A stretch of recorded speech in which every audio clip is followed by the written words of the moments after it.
ಇಂದು ವರನಟ ಡಾ ರಾಜ್ಕುಮಾರ್ ಅವರ ಪುಣ್ಯ ಸ್ಮರಣೆ. ಈ ಹಿನ್ನೆಲೆಯಲ್ಲಿ ಮುಖ್ಯಮಂತ್ರಿ ಸಿದ್ದರಾಮಯ್ಯ, ಕೇಂದ್ರ ಸಚಿವರು ಸೇರಿದಂತೆ ಹಲವು ಗಣ್ಯರು ಡಾ ರಾಜ್ಕುಮಾರ್ ಅವರನ್ನು ನೆನಪು ಮಾಡಿಕೊಂಡಿದ್ದಾರೆ.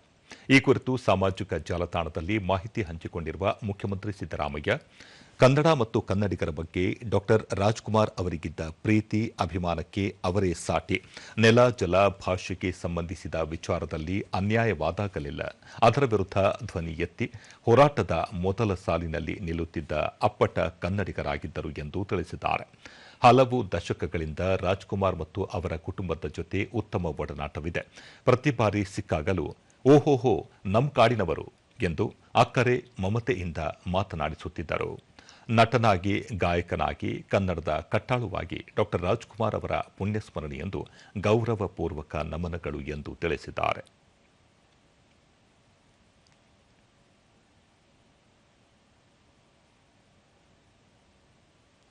ಕೇಂದ್ರ ಆಹಾರ ಮತ್ತು ನಾಗರಿಕ ಸರಬರಾಜು ಸಚಿವ ಪ್ರಹ್ಲಾದ್ ಜೋಶಿ, ಕನ್ನಡ ಚಿತ್ರರಂಗದ ಮೇರು ನಟ, ಕನ್ನಡಿಗರ ಕಣ್ಮಣಿ, ದಾದಾ ಸಾಹೇಬ್ ಫಾಲ್ಕೆ ಪ್ರಶಸ್ತಿ ಪುರಸ್ಕೃತ ಡಾ ರಾಜ್ಕುಮಾರ್ ಅವರ ಪುಣ್ಯಸ್ಮರಣೆಯೆಂದು ಗೌರವಪೂರ್ವಕ ಪ್ರಣಾಮಗಳು. ತೆರೆ ಮೇಲೆ ಹಾಗೂ ತೆರೆ ಹಿಂದೆಯೂ ಕರ್ನಾಟಕ ಸಂಸ್ಕೃತಿ ಮತ್ತು ಪರಂಪರೆಯನ್ನು ಸಮರ್ಥವಾಗಿ ಕಟ್ಟಿ ಬೆಳೆಸಿದ ಅಣ್ಣಾವರು ಕೋಟ್ಯಂತರ ಕನ್ನಡಿಗರ ಹೃದಯದಲ್ಲಿ ಶಾಶ್ವತವಾಗಿ ನೆಲೆಸಿದ್ದಾರೆ ಎಂದು ಹೇಳಿದ್ದಾರೆ.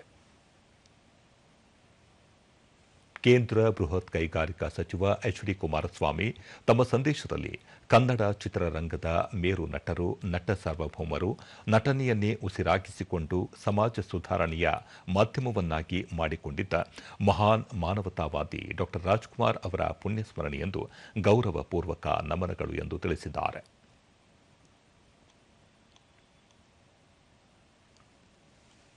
ವಿಧಾನಸಭೆ ವಿರೋಧ ಪಕ್ಷದ ನಾಯಕ ಆರ್ ಅಶೋಕ ಅವರು ಸಹ ನಮನ ಸಲ್ಲಿಸಿದ್ದು, ಅಮೋಘ ನಟ ಹಾಗೂ ಸಿರಿಕಂಠದ ಮೂಲಕ ಕರುನಾಡಿನ ಜನಮಾನಸದಲ್ಲಿ ಚಿರಸ್ಥಾಯಿಯಾಗಿರುವ ನಟ ಸಾರ್ವಭೌಮ, ಕರ್ನಾಟಕ ರತ್ನ ಡಾ ರಾಜ್ಕುಮಾರ್ ಅವರ ಪುಣ್ಯಸ್ಮರಣೆಯ ನಮನಗಳು ಎಂದು ತಿಳಿಸಿದ್ದಾರೆ.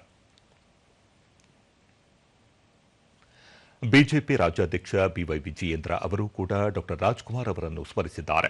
ಈ ಕುರಿತು ಅವರು, ಕನ್ನಡಿಗರ ಕಣ್ಮಣಿ, ನಟ ಸಾರ್ವಭೌಮ, ಕರ್ನಾಟಕ ರತ್ನ, ಪದ್ಮಭೂಷಣ ಡಾ ರಾಜ್ಕುಮಾರ್ ಅವರ ಪುಣ್ಯಸ್ಮರಣೆಯೆಂದು ಮಹಾನ್ ಚೇತನಕ್ಕೆ ಗೌರವಪೂರ್ವಕ ನಮನಗಳು ಎಂದು ಹೇಳಿದ್ದಾರೆ.